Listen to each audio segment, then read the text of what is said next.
والسلام على أشرف الأنبياء وسيد المرسلين سيدنا محمد وعلى آله وأصحابه أجمعين. اللهم صل على سيدنا محمد وعلى آل سيدنا محمد كما صليت على إبراهيم وعلى آل إبراهيم في العالمين إنك حميد مجيد. أعوذ بالله من الشيطان الرجيم. بسم الله الرحمن الرحيم.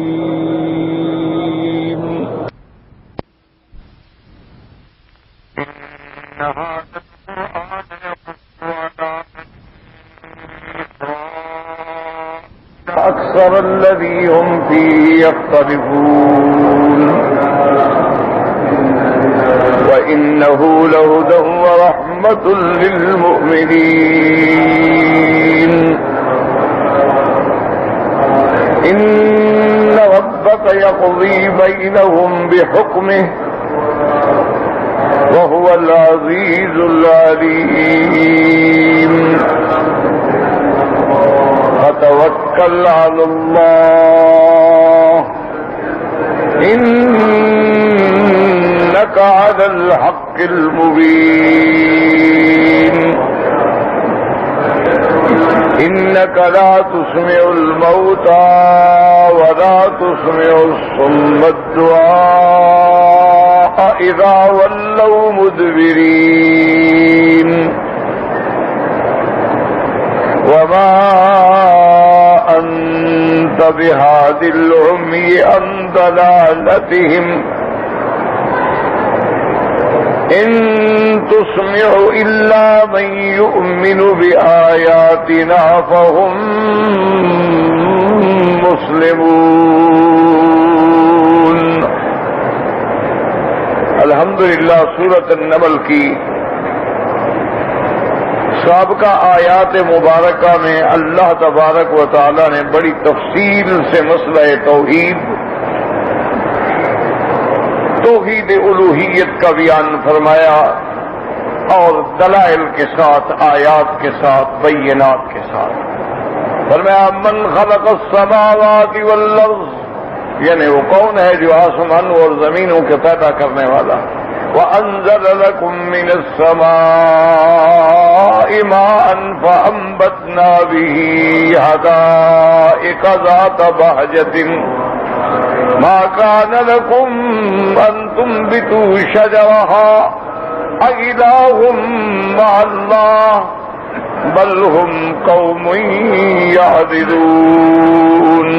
وہ کون ذات ہے جس نے آسمانوں سے اتارا تمہارے لیے پانی اور پھر اس سے اگائے تمہارے لیے باغیچے بڑے رونق والے؟ کون ہے اس کے سوا جو ان درختوں کو زمین سے اگاتا؟ تو یہ ہمیں عقیدہ توحید پر غور کریں کہ آسمانوں اور زمینوں کو پیدا کرنے والا کون ہے، آسمان سے پانی برسانے والا کون ہے، پھر زمین سے درخت اور باغات اگانے والا کون ہے؟ صاف جواب ہے کہ اللہ. لیکن اس کے باوجود بھی قوم خدا کے شریک بناتی ہے. امن جعل الارض قرارا، وہ کون ہے جس نے زمین کو ثابت بنایا کہ حرکت نہ کرے، وجعل خلالها انہارا، اور اس کے درمیان میں نہریں چلائی، وجعل بین البحرین حاجزا، اور جس نے دو دریاؤں کے درمیان میں آڑ رکھ دی کہ یہ میٹھا دریا ہے یہ کڑوا ہے، اس سے نہیں ملتا ہے. اللہ کے سوا کون کر سکتا ہے؟ اِلٰہٌ مع اللہ، کیا ان کاموں میں اللہ کے سوا کوئی اور بھی ہے؟ بالکل نہیں. بل اکثرهم لا يعلمون، بلکہ اکثر وہ ہیں جو خدا کی ان قدرتوں کو نہیں جانتے، نہیں پہچانتے، اللہ کے ساتھ اور بھی آلہہ بناتے ہیں.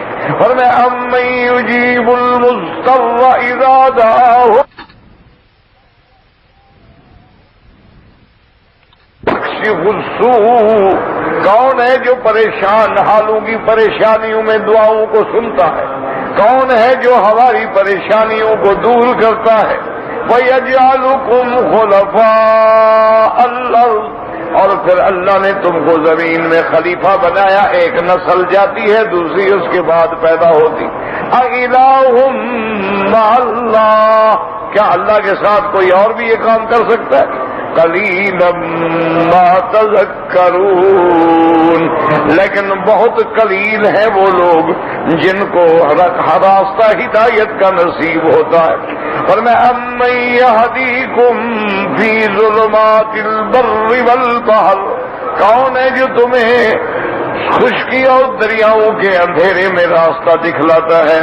وَمَن يُرْسِلِ الرِّيَاحَ بُشْرًا بَيْنَ يَدَيْ رَحْمَتِهِ، اور کون ہے جو ہوائیں چلاتا ہے خوشخبری دینے والی؟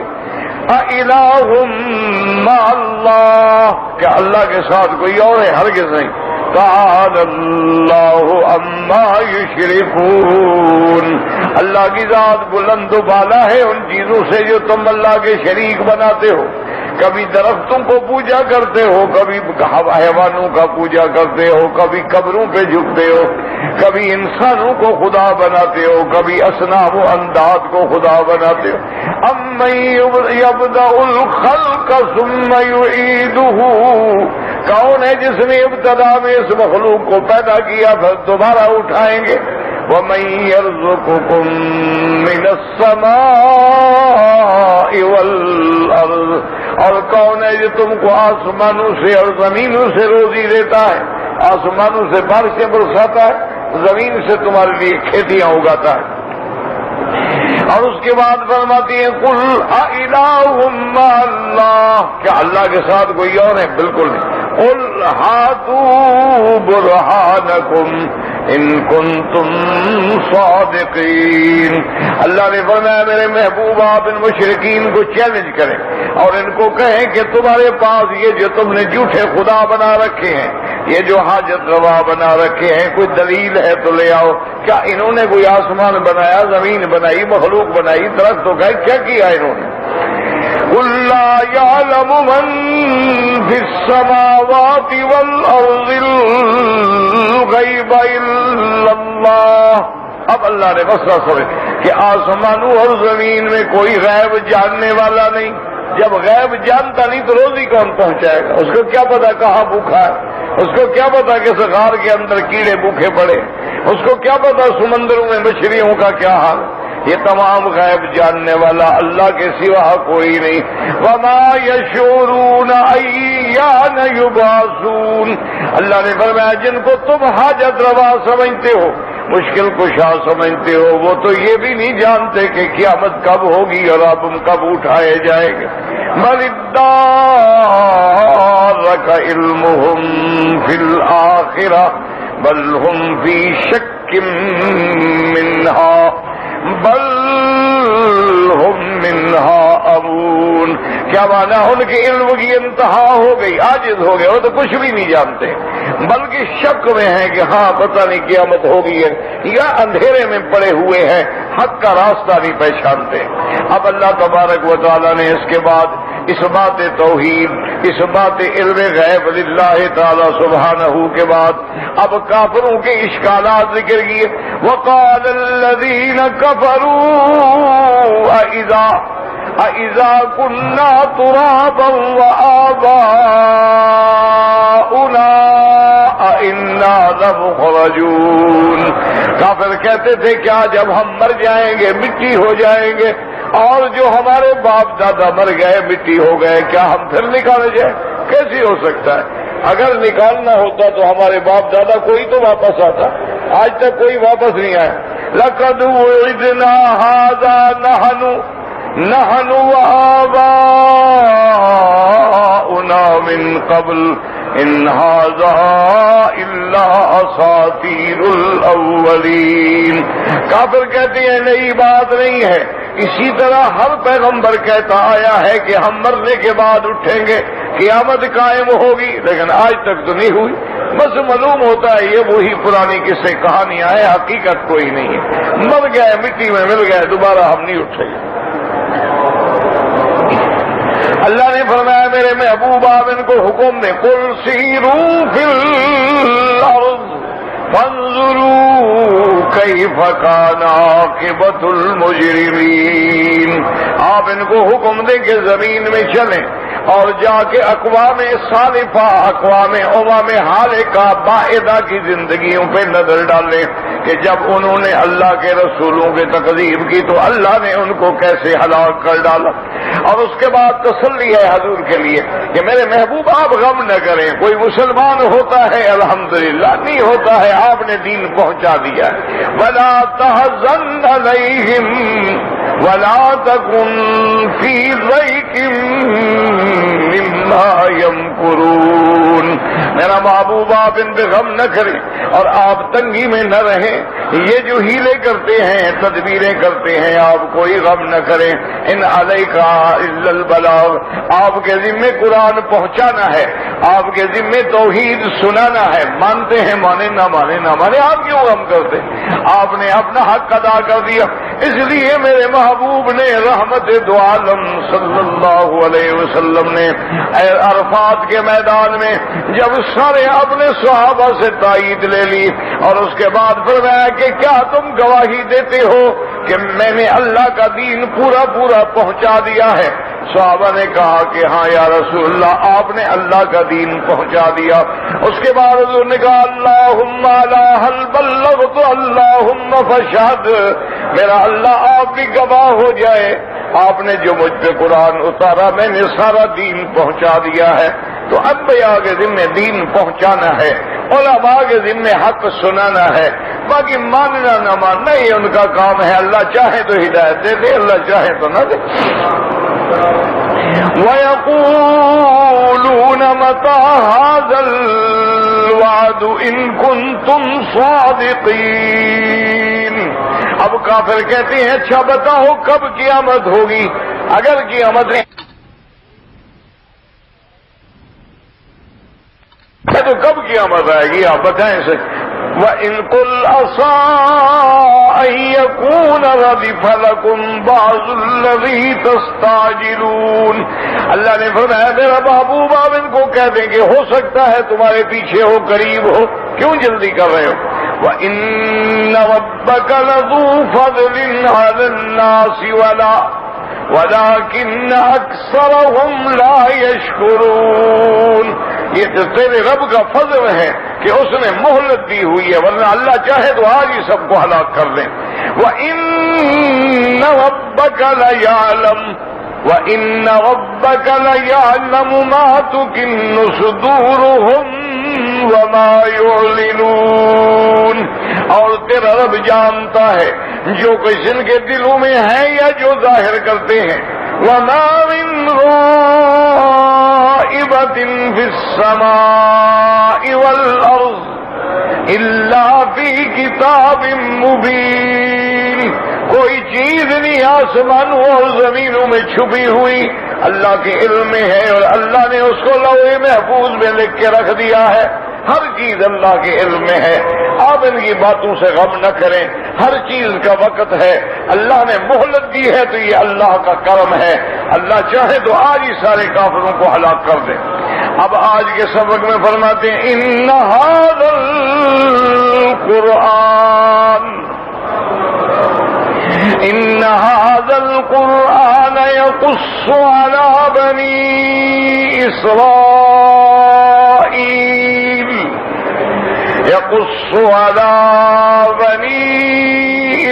إسرائيل أكثر الذي هم فيه يختلفون۔ اللہ نے فرمایا میرا محبوب یہ دلیل مانگتے ہیں، سب سے بڑی دلیل اللہ کا قرآن ہے کہ اللہ کا قرآن ایک اللہ کا وحی ہے، سچی کتاب، اور اللہ کے قرآن نے بنی اسرائیل جن چیزوں میں جھگڑتے ہیں اللہ نے وہ بھی کھول کے بیان کر دی۔ تو قرآن سے بڑی دلیل کیا ہو سکتی ہے؟ اگر قرآن اللہ کا کتاب نہیں ہے تو مقابلے پہ لے آؤ کتاب، اور جب ثابت ہو گیا کہ اللہ کی کتاب ہے تو جب اللہ کے قرآن میں ہے کہ قیامت ہوگی تو پھر انکار کا کیا مطلب؟ اس لیے فرمایا ان ھذا القرآن، اور میرے محبوب جب موسیٰ علیہ السلام کا زمانہ تھا تو پیدا بھی نہیں ہوئے، عیسیٰ علیہ السلام کے زمانے میں پیدا بھی نہیں ہوئے، لیکن اللہ کے نبی تمہارے اختلافات، تمہارے جھگڑے، ساری چیزوں کی جو خبر دے رہے ہیں تو کس نے خبر دی؟ یہ اللہ کے وحی نے خبر دی۔ جب وہ سچا ہے تو قیامت بھی سچی ہے۔ وَإِنَّ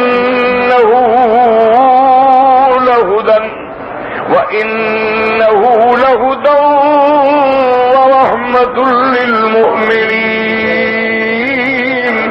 اور قرآن جو ہے وہ ہدایت ہے، قرآن جو ہے وہ رحمت ہے، لیکن ان کے لیے جو ایمان لے آئیں گے۔ جو آدمی دوا کرانا ہی نہ چاہے، نسخہ لکھ کے پڑھے ہی نہ، جیب میں رکھ لے، تو کیا فائدہ ہوگا؟ اگر قرآن پہ ایمان لے آؤ تو قرآن ہدایت دینے والا ہے، اللہ کا قرآن رحمت ہے۔ اور اس کے بعد فرماتے ان ربک یقضی بینہم بحکمہ، اور میرا محبوب تیرا رب ان کے درمیان میں اپنی حکومت سے، اقتدار سے فیصلہ فرمائیں گے۔ وہو العزیز العلیم، اور وہ غالب بھی ہے، علم والے بھی ہیں۔ آپ غم نہ کریں، فتوکل علی اللہ، آپ ہر بات میں اللہ پہ آسرا کریں۔ انک علی الحق المبین، آپ حق پر بھی ہیں، حق بھی ایسا جو روشن ہے۔ تو آپ اپنے اللہ پہ توکل کریں، آپ کافروں کی مخالفتوں کا غم نہ کریں، آپ ان کے جھٹلانے کا غم نہ کریں، آپ ان کی تکذیب کا کوئی فکر نہ کریں۔ انک لا تسمع الموتى ولا تسمع الصم الدعاء اذا ولوا مدبرين وما انت بهادي العمي عن ضلالتهم ان تسمع الا من يؤمن بآياتنا فهم مسلمون۔ یاد رکھو، یا اللہ نے تین چیزیں بیان کی ہیں۔ پہلی چیز کیا ہے کہ انک لا تسمع الموتى، آپ نہیں سنا سکتے ہیں مردوں کو۔ دوسری بات ولا تسمع الصم الدعاء اذا ولوا مدبرین، اور آپ نہیں سنا سکتے اس بہرے کو جو پیٹھ دے کے پھیر کے چل پڑے، اس کو بھی نہیں سنا سکتے۔ وما انت بہادی العمی عن ضلالتہم، اور جو اپنے اندھے پن سے گمراہی میں پڑے ہیں ان کو بھی ہدایت نہیں دے سکتے۔ ان تسمع الا من یؤمن بآیاتنا،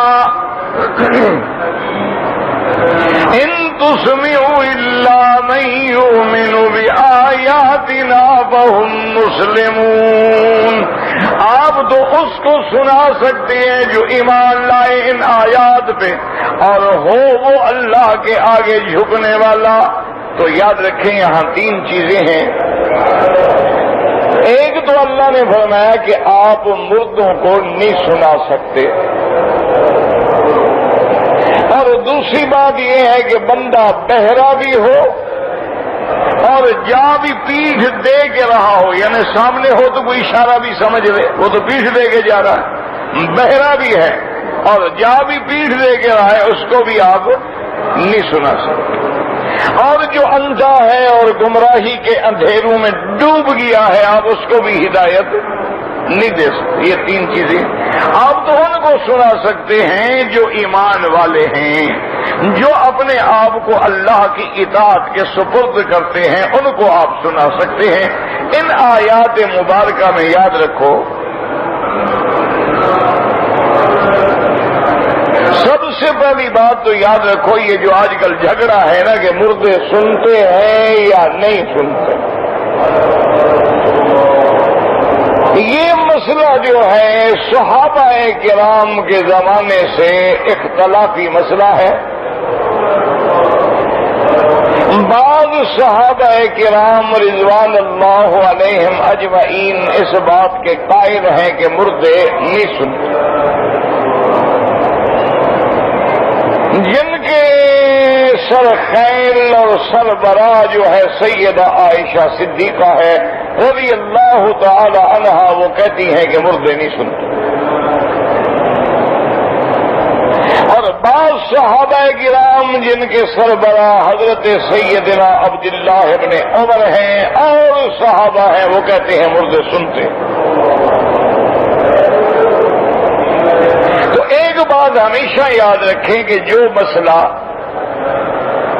صحابہ کرام کے زمانے سے بھی اختلافی ہو، اس میں بلا وجہ جنگ و جدل کرنا، سر پھٹول کرنا، ایک دوسرے پہ فتوے لگانا، ایک دوسرے پہ توپ کے گولے چھوڑنا، یہ بڑی کم عقلی والی بات۔ اس کی وجہ یہ ہے کہ مثلا اگر تم نہ سننے کی مخالفت کرو گے، صحابہ بھی تو زد میں آئیں گے۔ اگر تم سننے والوں کی حق میں دلائل دو گے تو دوسرے صحابہ بھی تو زد میں آئیں گے۔ اس لیے وہاں قاعدہ یہ ہوتا ہے کہ جو جس مسلک پہ ہے الحمدللہ، باقی یہ ہے نا کہ ان آیات میں اللہ نے فرمایا ہے لہذا یہ دلیل ہے کہ مردے نہیں سنتے، تو یہ بات حجت نہیں ہے۔ یہاں جو لفظ ہے اللہ نے فرمایا انک لا تسمع الموتى، آپ مردوں کو نہیں سنا سکتے، یہ نہیں کہ وہ نہیں سنتے۔ ایک ہے اللہ فرما دیتے کہ مردے نہیں سنتے، ایک ہے کہ آپ نہیں سنا۔ بات کو سمجھیں کہ آپ ان کو سنا نہیں سکتے ہیں، اور یہاں سنانے کا معنی کیا ہے؟ یعنی وہ سنانا جو ان کو نفع پہنچائے، یعنی آپ ان کو سنائیں وہ مسلمان ہو جائیں۔ اس لیے آگے اللہ نے فرما دیا آپ صرف ان کو سنا سکتے ہیں، تو معلوم ہوا یہاں مردوں کی تو بات ہی نہیں ہے۔ آپ نے فرمایا کہ آپ ان کو نہیں سنا سکتے ہیں، کیا معنی؟ مثلا ورنہ حضور ابو جہل کو قرآن سناتے رہے کہ نہیں سناتے رہے؟ لیکن نہ سنانے کا کیا معنی ہے کہ وہ سن کے قبول کر کے نفع حاصل کرے، یہ آپ کے ہاتھ میں نہیں ہے۔ آپ تو اپنے چاچا ابی طالب کو بھی سناتے رہے اور رات دن محنت کرتے رہے، لیکن وہ ایمان نہ لے آئے۔ ایک ہے سننا، ایک ہے سن کے مان کے عمل کرنا۔ یہاں وہ مراد ہے کہ جیسے اب مثلا ایک آدمی مر جائے، اس کو ہم سنا بھی دیں، وہ سن بھی لے، لیکن عمل تو نہیں کر سکتا، بات ختم ہوگی۔ عمل تو دنیا میں تھا، مرنے کے بعد تو کوئی عمل نہیں۔ لہذا اس کا گویا کہ نہ سننا ہوا نا کہ اس سننے سے وہ فائدہ نہیں اٹھا۔ ورنہ آپ دیکھیں نا کہ قیامت والے دن جب کافر جہنم میں ڈالے جائیں گے، سب مان لیں گے، کہیں گے اللہ ہم سے غلطی ہو گئی، ہم نے بالکل کفر کیا، ہم نے شرک کیا، ہم اپنے گناہوں کا اقرار کرتے ہیں، ہمیں ایک دفعہ تو دنیا میں بھیجو، موقع تو دو، ہم دیکھو کیسے ایمان لاتے ہیں۔ لیکن ان کو اس وقت ماننا فائدہ دے گا؟ نہیں فائدہ دے گا، کیونکہ دنیا دار العمل ہے اور آخرت دار الجزا ہے۔ تو اس لیے ہمیشہ یاد رکھیں کہ جہاں یہ آیات، ان آیات کا تو مردوں سے تعلق ہی نہیں، یہ تو اسماع ہے، یعنی وہ سننا جو نفع پہنچانے والا ہو۔ مطلق سننے کی تو بات ہی نہیں ہو رہی۔ ایک ہوتا ہے سماع، ایک ہوتا ہے اسماع۔ سماع مانا سننا، اسماع مانا سن کے مان کے عمل کر کے نفع اٹھانا۔ تو لہذا یہاں اللہ نے فرما دیا، تو اس لیے ہمیشہ یاد رکھیں۔ اچھا یہ بھی قاعدہ ہے کہ اگر اللہ چاہے تو نہ سنوائیں، اچھا اللہ چاہے تو زندوں کو بھی نہ سنوائیں۔ اللہ تبارک و تعالیٰ چاہے تو کتنے لوگ ہیں جن کے سامنے اللہ کے نبی قرآن پڑھتے رہے نہیں سنا۔ تو اس میں تو کوئی شک نہیں ہے، کوئی شبہ نہیں، لیکن دوسری بھی تو آیات ہے جس میں اللہ نے فرمایا کہ شہداء جو ہیں وہ زندہ ہیں۔ دوسری بھی آیات ہیں جن کے بارے میں یہ ثابت ہوتا ہے کہ اللہ نے فرما دیا کہ شہداء کے ارواح جو ہیں وہ درندوں کے اندر ہیں اور جنت میں چرتے ہیں، کھاتے ہیں، پیتے ہیں، تو وہاں سے ان کی زندگی معلوم ہوتی۔ اسی طرح حدیث میں ہے کہ حضور نے فرمایا کہ ان دو قبر والوں پہ عذاب ہو رہا ہے، اگر روح ہی نہیں ہے تو عذاب کس پہ ہو رہا ہے؟ اسی طرح حضور پاک نے فرمایا کہ جب بندہ مر جاتا ہے تو دو فرشتے آ کے پوچھتے ہیں کہ من ربک، تیرا رب کون، ما دینک، تیرا دین کیا، ما تقول فی حق هذا الرجل الذی بعث فیکم، وہ بندہ جو تمہارے اندر نبی بنا کے بھیجا گیا ان میں تمہارا کیا عقیدہ ہے؟ تو اگر روح ہی نہیں ہے تو کس سے پوچھا جاتا ہے؟ سوال جواب پھر کس سے ہوتا ہے؟ اس کا مطلب تو یہ ہوا کہ پھر سوال جواب بھی ختم، عذاب بھی ختم، نعیم بھی ختم۔ اسی طرح ایک حدیث مبارک میں آتا ہے جس کو حافظ ابن کثیر نے بھی ذکر کیا ہے اور محدثین نے بھی، اور انہوں نے کہا ہے کہ سند بھی صحیح ہے کہ جب کوئی بندہ کسی ایسے مردے کے قریب قبر سے گزرتا ہے جس کو وہ دنیا میں جانتا تھا، اور اس کو جب سلام کرتا ہے تو اللہ اس کو روح لوٹاتے ہیں اور وہ جواب دیتا ہے۔ تو اس لیے ہمیشہ یاد رکھیں کہ اس مسئلے میں کسی قسم کی جنگ و جدال کرنے کی ضرورت نہیں ہے، کسی قسم کے ایک دوسرے پہ فتوے اور کفر کی مشینیں چلانے کی ضرورت نہیں ہے۔ جہاں سننا ثابت ہے الحمدللہ، جہاں جہاں سننا ثابت نہیں ہے الحمدللہ، جتنا قرآن و حدیث سے معلوم ہوتا ہے اس حد میں رہیں، نہ آگے بڑھیں نہ پیچھے ہٹیں۔ جتنے کے بارے میں ذکر آیا ہے وہ اسی بات پہ رہیں۔ اب میرے محبوب رحمت دو عالم صلی اللہ علیہ وسلم میدان بدر میں جب کفار مارے گئے اور ان کو گھسیٹ کے وہاں کنویں میں ڈال دیا گیا تو حضور کنویں پہ تشریف لائے اور فرمایا حل وجدتم ما وعد ربکم، او کافرو اللہ کا وعدہ سچا ہو گیا کہ نہیں ہوا؟ تو ایک صحابی نے کہا حضور یہ کافر ہیں، مر گئے، کنویں میں پڑے ہیں، گل گئے، ان کو آپ سنا رہے ہیں۔ ہم نے فرمایا تم سے بھی زیادہ سن رہے ہیں، حالانکہ وہ کافر ہیں۔ تو اس لیے مہربانی کر کے ان مسائل میں جھگڑا نہ کیا کریں۔ سرکار دو عالم کی امت کو اس وقت اتحاد و اتفاق کی ضرورت ہے۔ دشمن اتنا قوی ہو گیا ہے کہ اپنے ایک بندے کا یہودیوں نے بدلہ لینے کے لیے فلسطین کے اندر 1.5 لاکھ سے زیادہ مسلمانوں کو گرفتار کر لیا ہے، پانی کاٹ دیے، بجلی کاٹ دی، 1.5 لاکھ آدمی بچوں کے ساتھ تڑپ رہا ہے۔ اور ہم اگر اختلافی مسائل میں الجھے رہ گئے، ہم اگر ایک دوسرے کو فروعی مسائل میں کافر بناتے رہے اور کفر کی مشینیں چلاتے رہے تو انجام کیا نکلے گا؟ آج ہمیں اس بات کی ضرورت ہے کہ کوئی بندہ بھی اللہ کے گھر میں نماز پڑھ رہا ہے خدا کا شکر کرو، کوئی بندہ بھی عمرے پہ آ رہا ہے اللہ کا شکر کرو، کوئی بندہ بھی مکے مدینے کی طرف رجوع ہو رہا ہے خدا کا شکر کرو کہ اللہ نے سیدھے رستے کی طرف موڑ تو دیا ہے نا۔ اب آہستہ آہستہ اللہ اس کو ہدایت بھی دے دیں گے۔ اسی لیے تمام اختلافات کو چھوڑ کے امت محمد مصطفیٰ کو ایک ہو جانا چاہیے اور ان مسائل میں اسی حد میں رہیں جتنی حد اللہ نے قرآن میں بیان کی۔ اللہ فرماتا ہے شہید زندہ ہیں، آمنا باللہ۔ میرے آقا فرماتے ہیں کہ میں نے حضرت موسیٰ علیہ السلام کو دیکھا ہے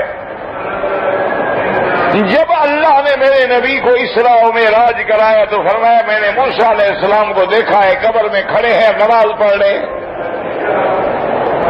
اسی طرح ایک حدیث میں آتا ہے کہ حضور نے فرمایا کہ میں نے اپنے بھائی موسیٰ علیہ السلام کو دیکھا ہے اونٹنی پہ سوار ہیں اور لبیک اللہم لبیک پڑھ کے حج پہ جا رہے ہیں۔ تو جتنی چیزیں حدیث میں ثابت ہیں، جتنی چیزیں قرآن میں ثابت ہیں، اس پہ ہمارا ایمان ہے، نہ اس سے آگے بڑھیں نہ اس سے پیچھے ہٹیں۔ اللہ کے نبی نے فرمایا قبرستان پہ گزرو تو کہو السلام علیکم یا دار قوم مؤمنین انا انشاءاللہ بکم لاحقون. آخر اللہ کے نبی نے حکم دیا ان پہ سلام کہو. کبھی یہ حکم تو نہیں دیا نا کہ پہاڑوں پہ گزرو تو سلام کہو. کبھی یہ حکم تو نہیں دیا کہ باغ میں جاؤ تو درختوں کو سلام کہو. کبھی یہ حکم تو نہیں دیا ہے کہ مسجد کے ستونوں کو سلام کہو. ورنہ زندگی یا نوع من الحیات تو ہر چیز میں ہے. لیکن وہاں حکم دیا گیا ہے تو جتنا حکم موجود ہے اور جتنا قرآن و حدیث دلالت کرتے ہیں اس پہ ہمارا ایمان ہے. اور یہاں جو آیات ہیں یہ تو ہیں ہی کافروں کے بارے میں. اللہ فرماتے ہیں مومن زندہ ہوتا ہے.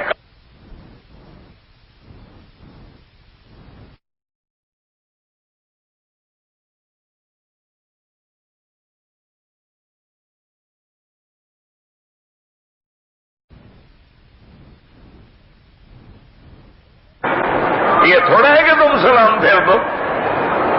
امام کی اتباع کرنا تو ہر حال میں لازم ہے نا. جب امام مقیم ہے تو ہم نے جب اس کے پیچھے نماز شروع کر دی تو اب ہم اس کے تابع ہو گئے. لہذا ہم نماز پوری کریں گے. آپ نے غلطی کی ہے آپ نماز دوبارہ دہرائیں اور نماز پڑھیں.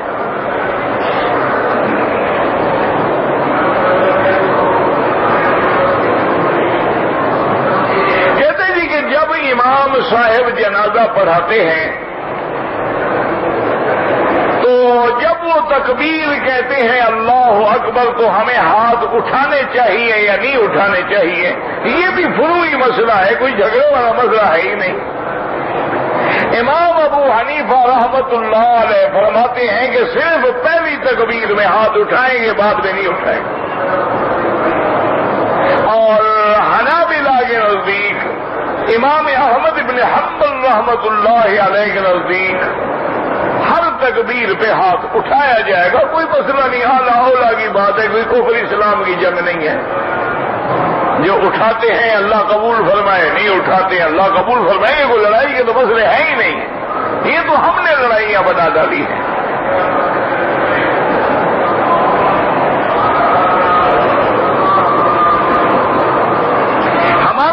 بیمار ہے, اللہ پاک ہر بیمار پہ رحم فرما دے.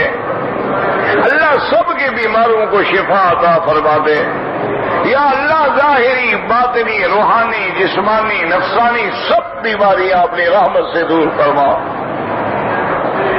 میرا بھائی سوال مختصر لکھا کرو نا, اب اتنا لمبا کیا کر سکتا ہے آدمی والا.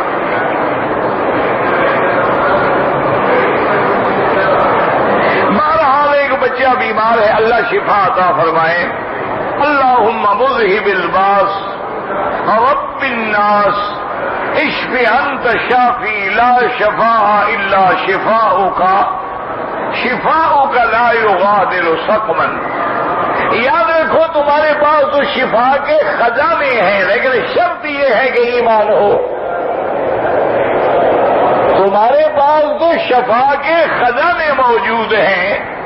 یعنی آپ حیران ہوں گے کہ آپ کے ملک میں ہی پتہ نہیں کراچی ہے یا کس جگہ ہے ایک پرائیویٹ ہسپتال ہے, نام میں نہیں جانتا. وہاں جو ڈاکٹر ہیں جو علاج کرتے ہیں علاج کے ساتھ انہوں نے یہ اہتمام کیا ہے کہ ہر مریض کے لیے وہ ٹیپ ریکارڈر لگاتے ہیں, ہیڈ فون لگاتے ہیں اور ان کو اللہ کے قرآن کی سورۃ الرحمن سناتے ہیں صبح و شام. اب اللہ کی شان یہ ہے کہ وہاں جتنی بری سے بری مرض کا مریض بھی آتا ہے وہ ٹھیک ہو جاتا ہے. ڈاکٹر حیران ہو گئے, پریشان ہو گئے, یہ بات کیا؟ انہوں نے کہا جی آگے دیکھ لو, وہ نسخت وہی ہے جو تم دیتے ہو وہی ہم دیتے, انجیکشن بھی وہی ہے جو تم لگاتے ہو اور ہم لگاتے ہیں. لیکن ہمارے والدین سے ایک سلسلہ چلا رہا ہے کہ ہر مریض کو قرآن بھی سناؤ اور اس انداز میں سناؤ کہ مریض جو ہے وہ سن نہیں سکتا, پڑھ نہیں سکتا, تو ہیڈ فون لگا دو تاکہ دوسرے مریض بھی ڈسٹرب نہ ہو اور وہ آرام سے ایک ایک لفظ جو ہے اس کے کانوں میں داخل ہو. تو اللہ تبارک و تعالیٰ کی رحمت سے آپ کے پاس اللہ کا قرآن ہے. اللہ کے قرآن میں سورۃ فاتحہ ہے. اللہ کے قرآن میں آیت الکرسی ہے. اللہ کے قرآن میں سورۃ البقرہ کی آخری آیات ہیں. اللہ کے قرآن میں سورۃ الحشر کی آخری آیات ہیں. اللہ کے قرآن میں 4 قل ہیں. قل یا ایھا الکافرون، قل هو اللہ احد، قل اعوذ برب الفلق، قل اعوذ برب الناس. یہ شفا کے خزانے ہیں. شرط یہ ہے کہ تمہارا یقین کامل ہو اللہ پہ. دیکھو کیسے شفا ہوتی ہے.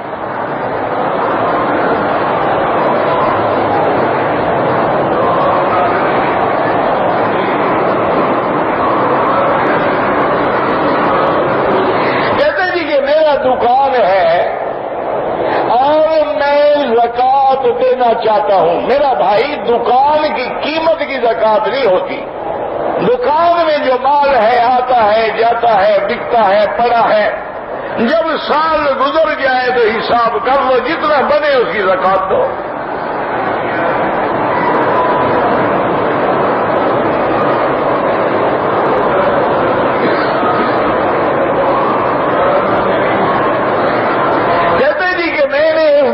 حج افراد کیا ہے، میری طبیعت خراب ہو گئی، میں 11 کی کنکریاں نہیں مار سکا، لیکن میں نے 12 کو بھی کنکریاں ماری ہیں، بلکہ پھر 13 کو بھی کنکریاں ماری ہیں. آپ نے بہت اچھا کیا. لیکن 11 کی کنکریاں 12 والے دن قضا کی ہے یا نہیں کی؟ اگر تم نے 12 والے دن 12 کی کنکریاں بھی مار دی اور 11 والی کنکریاں بھی مار دی، پھر تم پر کوئی جرمانہ نہیں.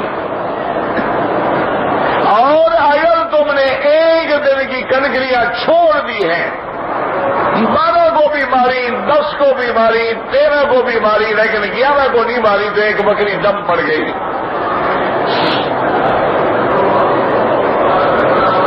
میری والدہ ہسپتال میں ہے. اللہم اشفنا واشف مرضانا ومرضى من اوصانا واستوصانا ومرضى المسلمين.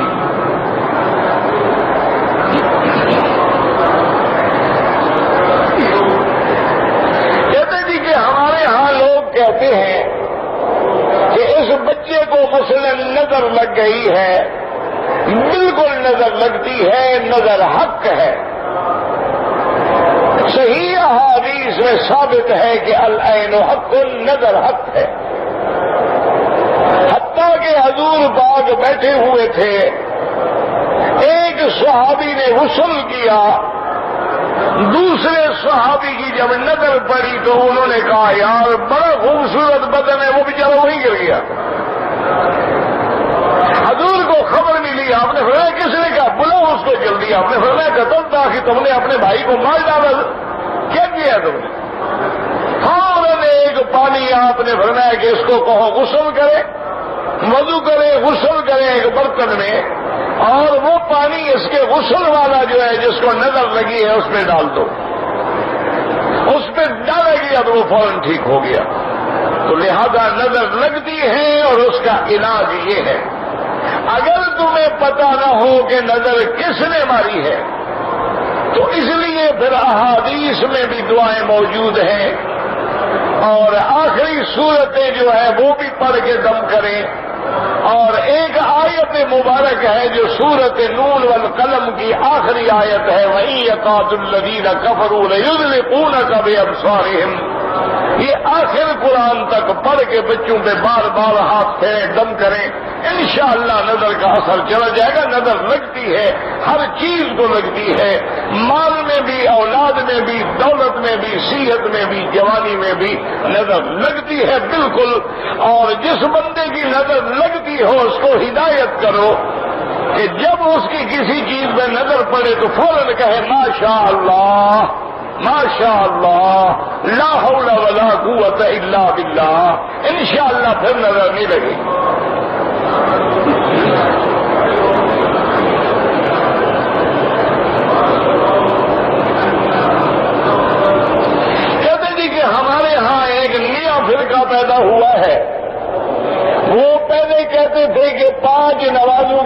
ضرورت نہیں، 2 کافی ہیں۔ اب کہتے ہیں نمازوں کی ضرورت ہی نہیں ہے۔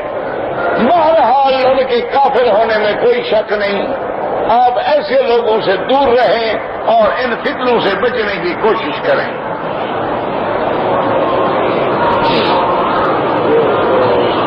طواف آپ اپنے لیے کیا کریں، جب کر لیں تو پھر جس کے لیے چاہے دعا کر دیا کریں۔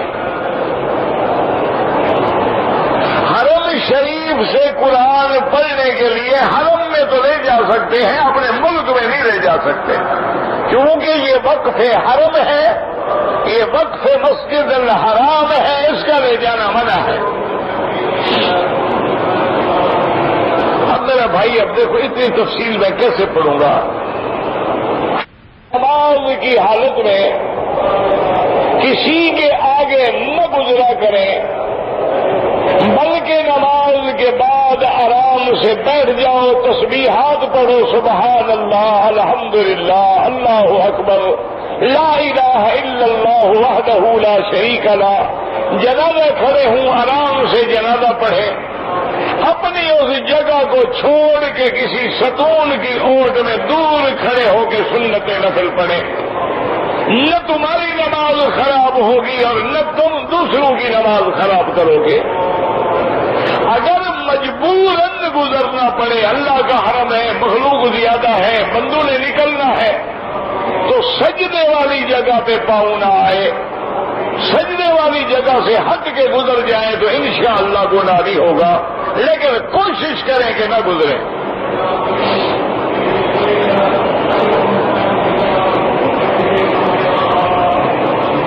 کہتے جی کہ بعض لوگ حرم میں اپنے موبائل فون کے ٹون جو ہے وہ کھلے رکھتے ہیں، یہ بہت بڑا گناہ ہے، یہ ایک کفار کی سازش ہے کہ اللہ کے نبی نے جس گانے بجانے کو حرام کیا تھا اس کو لے کے ہم کعبے کے اندر بھی داخل ہو گئے۔ یہ بہت بڑی لعنت ہے، اور جو آدمی کھلا رکھتا ہے اپنی نمازوں کو بھی برباد کرتا ہے، ساتھ والوں کے نمازوں کو بھی برباد کرتا ہے، اللہ کے گھر میں میوزک بجاتا ہے، یہ بہت بڑی لعنت ہے، ایسی نماز پڑھنے کا فائدہ ہی کوئی نہیں۔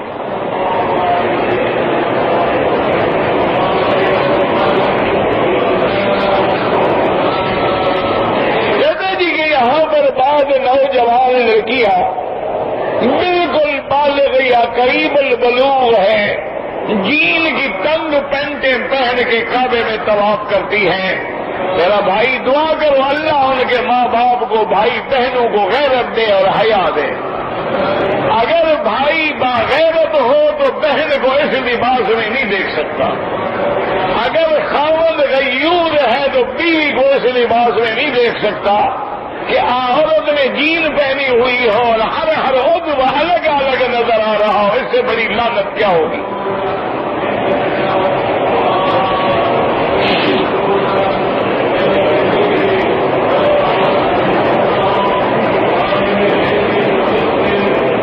اگر ایک آدمی نے اللہ کے گھر کا طواف کیا، پھر لائن میں بوسے کے لیے کھڑا رہا، اتنے میں اذان ہو گئی، نماز کھڑی ہو گئی، نماز پڑھی، باقی طواف بعد میں پورا کیا، کوئی حرج نہیں۔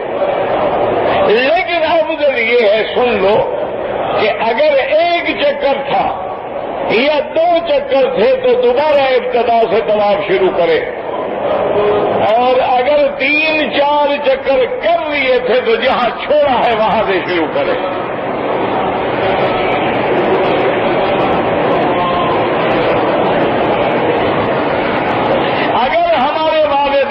فوت ہو گئے یا اقارب و ارحام فوت ہو گئے، ان کے لیے عمرہ کریں، بالکل دعا کریں کہ اللہ اس عمرے کا ثواب فلاں کو دے، بس اللہ تو جانتے ہیں نا۔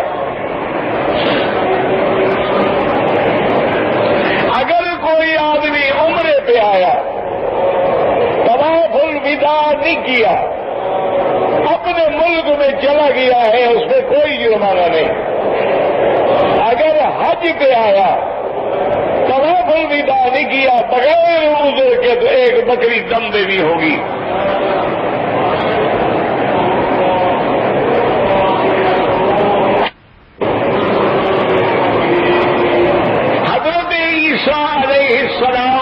بارے میں بحث کرنا، احقاق حق کے لیے بحث کرو، حق ثابت کرنے کے لیے بحث کرو تو جائز ہے، لیکن حق کو مٹانے کے لیے بحث جو ہے وہ کفر ہے۔ عیسیٰ علیہ السلام زندہ موجود ہے، آسمانوں میں موجود ہے، عیسیٰ علیہ السلام کا آسمانوں سے اترنا برحق ہے، آپ کا دوبارہ آنا برحق ہے، پھر آپ کی موت برحق ہے اور حضور کے روضے میں دفن ہونا برحق ہے۔ جہاں تک مرزائیوں سے قادیانیوں سے مناظرے کا تعلق ہے، ہر آدمی نہ الجھا کرے، جو علماء اس فن کو جانتے ہیں ان کو لے جائیں ساتھ، پھر دیکھیں انشاءاللہ قادیانی ایک منٹ بھی نہیں ٹکے گا۔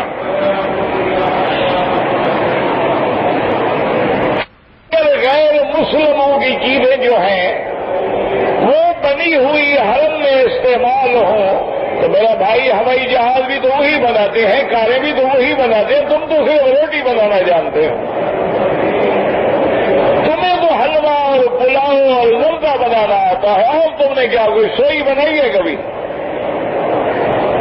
یہی تو وجہ ہے کہ آج ہم ذلیل ہو رہے ہیں۔ جب تک ہمارے علماء نے تمام مسائل پہ نظر ڈالی تھی، آج بھی دیکھ لو پوری دنیا میں میڈیکل جو ہے وہ ابن سینا کا محتاج ہے۔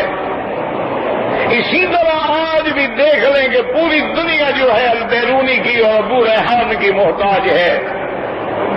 اسی طرح دیکھ لیں ریاضیات میں، اسی طرح دیکھ لیں دنیا کے اخلاقیات میں، اسی طرح دیکھ لیں طہارت و ایمان میں، ساری دنیا آج بھی اسلام کی محتاج ہے۔ لیکن جب سے ہم نے چیزیں بنانی چھوڑ دی ہیں، جب سے ہم نے نئی جدید علوم پر بحث کرنا چھوڑ دیا ہے تو ہم خوار ہو گئے۔ آج میڈیا بھی ان کے ہاتھ میں ہے، آج تمام دنیا کے نشریات بھی ان کے ہاتھ میں ہیں، آج تمام دنیا کے علوم جدیدہ بھی ان کے ہاتھ میں ہیں۔ ہم علاج میں بھی ان کے محتاج ہیں، سواری میں بھی ان کے محتاج ہیں، جنگ لڑنی ہو تو گولی لینے میں بھی ان کے محتاج ہیں۔ کیا دشمن ہمیں دے گا؟ اس لیے ہمیشہ یاد رکھیں کہ استعمال کرنا جائز ہے، کافر کی بنی ہوئی ہو تو کیا ہو گیا؟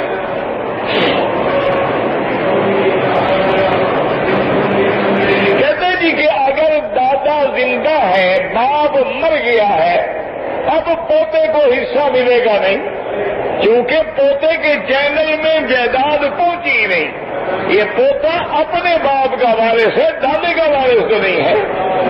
دادے کا وارث اس کا باپ تھا، وہ پہلے مر گیا، جب وہ وارث ہی نہیں بنا تو پوتا کیسے وارث بنے؟ ہاں، اگر دادا چاہے مہربانی کرتے ہوئے دے دے، اس کی مرضی ہے۔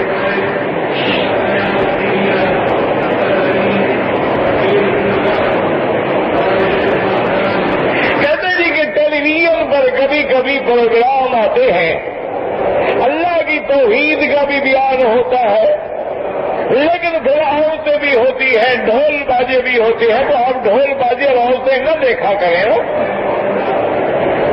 آپ کو کس نے کہا ہے کہ آپ ڈھول بازے ضرور دیکھیں، تب توحید سمجھ آئے گی؟ توحید کا ڈھول بازے سے کیا تعلق ہے؟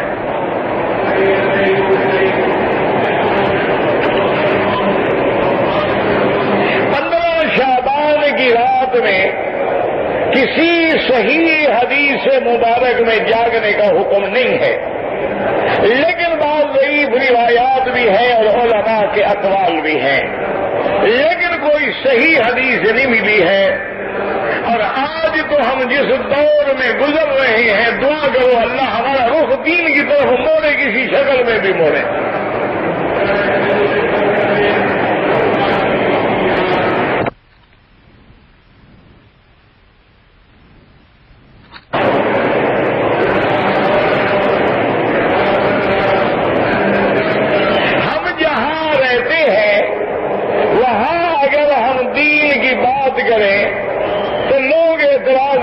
وہ اعتراض نہیں چھوڑتے، تم دین کیوں چھوڑتے ہو؟ تم لگے رہو، اپنا کام کرتے رہو۔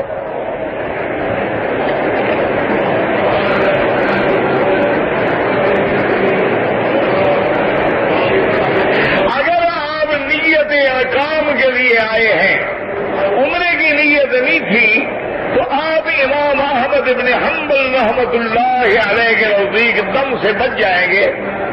لیکن امام ابو حنیفہ رحمۃ اللہ علیہ فرماتے ہیں کام کے لیے آؤ یا عمرے کے لیے آؤ، جب میقات پہ آؤ احرام باندھو.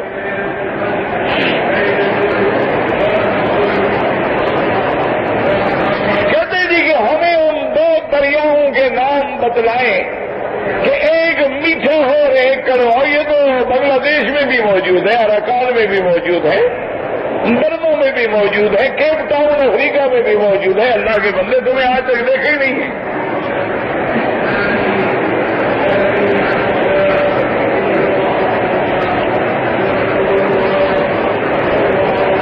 نماز جمعہ کی دونوں اذانیں جو ہوتی ہیں ہمیں جواب دینا ہے، بالکل دینا ہے. نماز کی نیت جو ہے وہ دل میں ہوتی ہے، زبان سے کوئی نیت نہیں ہوتی. زبان سے استحضار ہوتا ہے کہ ہمیں یاد آ جائے ہم کیا پڑھ رہے ہیں.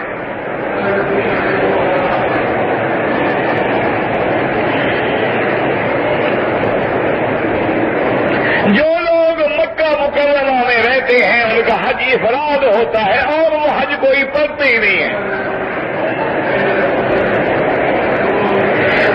کل مولود یولد علی الفطرۃ، فطرہ مانا دین حق، سیدھے رستے پہ. یعنی اس کو کوئی ماں باپ نہ ملے تو وہ توحید کا قائل ہوگا. ماں باپ یہودی ہے تو یہودی بن جائے گا، نصرانی ہے تو نصرانی بن جائے گا. یعنی اس کی پلیٹ بالکل صاف ہوتی ہے. میرا نام عتیق الرحمان ہے، یہ نام درست ہے؟ ہاں درست ہے.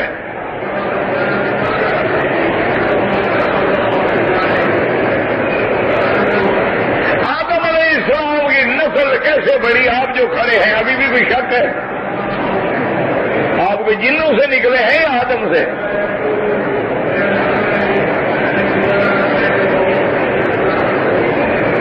السلام علیکم کیسے ملتے ہیں پتہ نہیں، جنوں کو کیسے ملتے ہیں مجھے تو ملتے نہیں، مجھے کیا پتا ہے.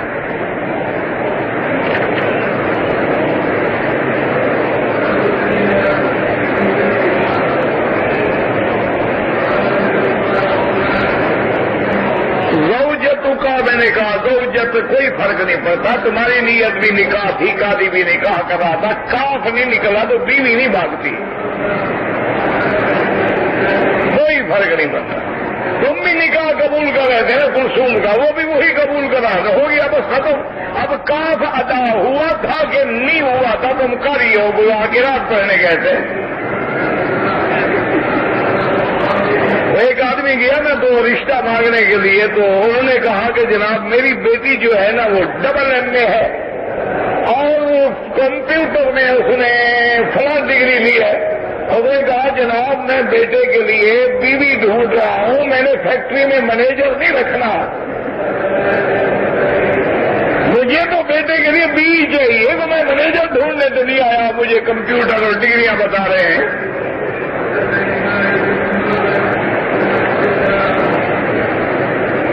روضہ رسول اللہ پہ جب جائیں تو شفاعت کی دعا اللہ سے کریں کہ یا اللہ ہمیں حضور کی شفاعت نصیب فرما.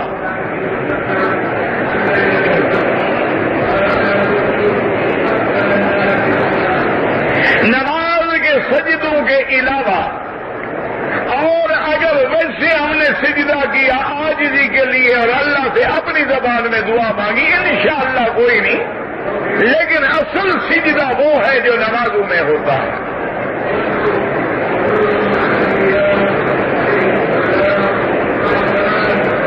میرے بیٹے کا بٹوا حجر اسود پر بوسہ دیتے ہوئے نکال لیا ہے. انا للہ و انا الیہ راجعون. یہی دعا پڑھا کرو، انا للہ و انا الیہ راجعون. اللہم اجرنی فی مصیبتی واخلف علی کل غائبۃ لی منک بخیر. انشاءاللہ مل جائے گا. زمزم کے پانی سے وضو کر سکتے ہیں، کر سکتے ہیں.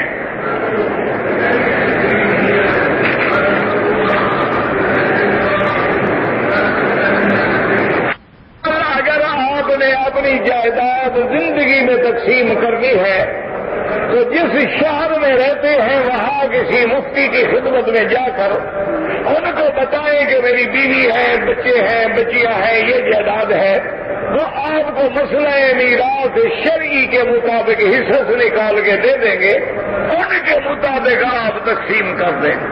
لیکن ایک بات کو یاد رکھیں کہ تقسیم کر کے وصیت نامہ لکھوا کے تصدیق کروا کے رکھ دیں، آپ کے بعد جھگڑا نہیں ہوگا۔ زندگی میں اولاد کو دے دیا تو انشاءاللہ آپ سڑک پہ ہوں گے، یہ خیال رکھنا۔ اگر آپ نے اپنی زندگی میں ان کو انتقال کر دیا نا تو آپ تیاری کر لیں انشاءاللہ فٹ پاتھ پہ رہنے کی۔ آپ وصیت نامہ بنوائیں، گواہ بنائیں، تصدیق کرائیں، جمع کرا دیں گے میری موت کے بعد یہ اسلام کا حکم ہے تقسیم کی جائے۔ آخر اللہ نے جو قاعدہ بنایا ہے کہ جائیداد مرنے کے بعد تقسیم ہو تو کوئی حکمت تو ہے نا، ورنہ اللہ یہ بھی تو حکم دے دیتے نا کہ ہر بندہ زندگی میں دے دے۔ جن لوگوں نے اپنی اولاد کو دیا ہے اللہ کی رحمت ہے، آج کل وہ باہر سڑک پہ پھرتے ہیں، بھائی کے سلام کرتے ہیں، ورنہ وہ کہیں جاؤ جلدی بڑے جان چھوڑے۔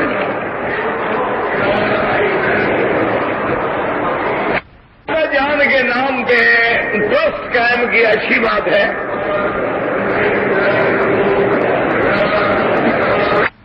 جو آپ کی ذمہ داری ہے آپ نے اپنی زکوٰۃ کی ذمہ داری ادا کریں، کوئی رشتہ دار ادا نہیں کرتا، اس کے لیے دعا کریں۔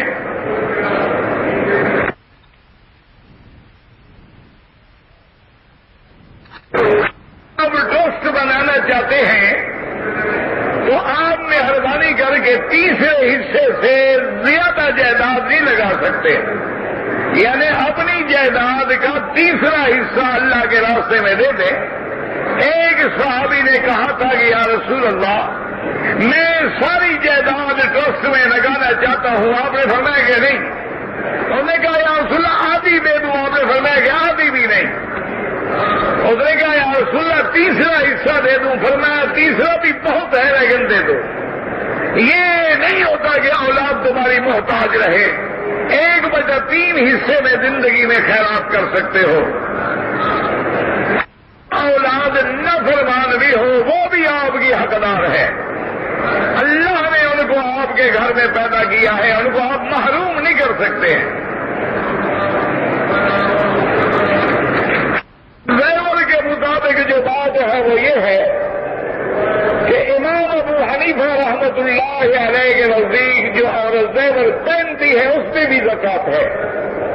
امام احمد ابن حنبل رحمۃ اللہ علیہ فرماتے ہیں کہ پہننے والے زیور پہ زکوٰۃ نہیں ہے، لیکن احتیاط تو اسی میں ہے نا کہ اگر آپ نے زکوٰۃ دے دی اور قیامت میں یہ طے ہو گیا کہ زکوٰۃ نہیں ہے